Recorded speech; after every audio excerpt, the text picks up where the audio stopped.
did you find most exciting about being part of such an imaginative world?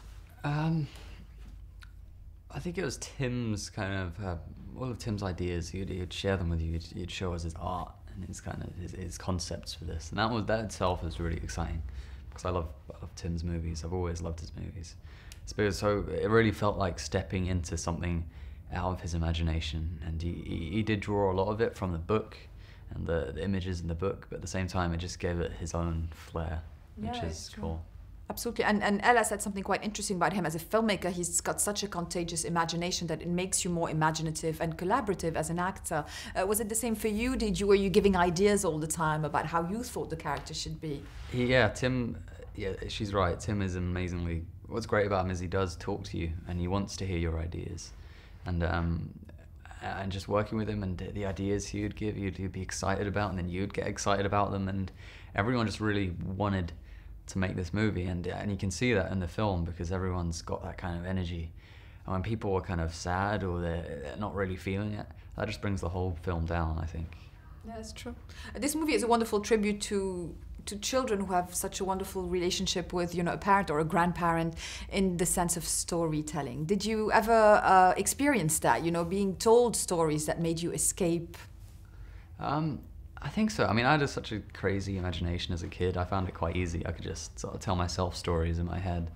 And then, yeah, my dad would make up stories when I was a kid. And I think that's something we can all kind of relate to and kind of tap into. And as an actor, you really need to be able to do that. To just use your imagination. One could argue that being an actor, even from a very young age, is a wonderful peculiarity. When did you feel that you had it? I don't know. I didn't grow up wanting to be an actor. I didn't grow up kind of with that in mind. I just kind of fell into it, and it wasn't until I did Hugo, I don't think, where I started working with an acting coach and I started to really understand what acting was and the process behind it, and that's when I started to really appreciate the amount of work that goes into making a movie and working with all these amazing people. I realized how fortunate I was, really. Just like in Hugo and in this one, there's wonderful worlds that have been created for films like that. How much do you enjoy what's surrounding you in terms of sets or real castles?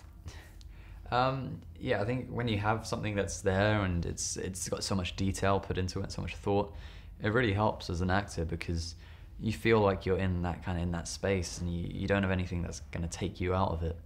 I think both Scorsese and Tim and the production designers just nailed it in both of these movies. And then again, on the other side of the coin, there are special effects, which is that relies on the actor to draw upon their imagination and just kind of go with it and believe it. And you sort of go back to your kids, your roots as a child when you do that. Pretending there's a monster chasing you up the stairs, you kind of scare yourself into believing that, and that's a lot of fun, actually. Identifying with Peter Pan and stuff like that. It's so wonderful to be a child and imagine yourself in different situations, isn't it? That's what acting's all about, I feel. Yeah. Tell us about, Tim Burton on a set. What kind of things does he do? Is he exciting to look at? He is. He's always moving and he's always enthusiastic. And I notice when he has an idea, it'll be like a light bulb. You can see it. A light bulb goes off in his head and he'll go, all right, I got it. I know what we're going to do. And then everyone kind of starts running around and it's all kind of chaotic, but it works. And you kind of sink into that chaos on a Tim Burton set.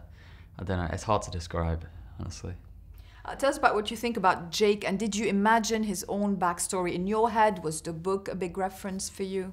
The book was a massive reference. I think whenever you have a book and a novel to draw upon, there's all of that information is really useful in building the character and trying to figure him out. Yeah. And what is he about for you? I mean, he kind of doesn't fit in his ordinary environment and kind of finds his groove, I guess. Totally. Yeah, he's taken out of his comfort zone. He's put in this place where he feels out of place. He feels like a fish out of water, and that's, I think we can all kind of see ourselves in that situation. Maybe not this extreme, but we can all kind of relate to that in one way or another. And I think that's what I really tuned into with this character, is just having that feeling. And you mentioned Martin Scorsese, obviously Tim Burton. You've worked with directors that have a very clear vision of what they want to do. So how much do you feel every time that you learn a lot from them? Yeah, I mean, you learn things on every job you do, and you pick things up from the actors and the directors, and acting is a learning experience, and I think you're always learning as an actor, because everything you see and everything you experience adds to your kind of collection of things you can draw upon and things you can reference as in different characters. So every experience I have, whether it on set or whether just in the real world, is helpful for acting, and that's what's great about it. It allows you to go out and explore these things and still use it as an excuse to better your work. That's true. And who's your favorite actor? Do you have one? I love Leonardo DiCaprio, honestly, and Daniel Day-Lewis, and I mean there are a few. Those, I mean, if I had to say two, it would be those two.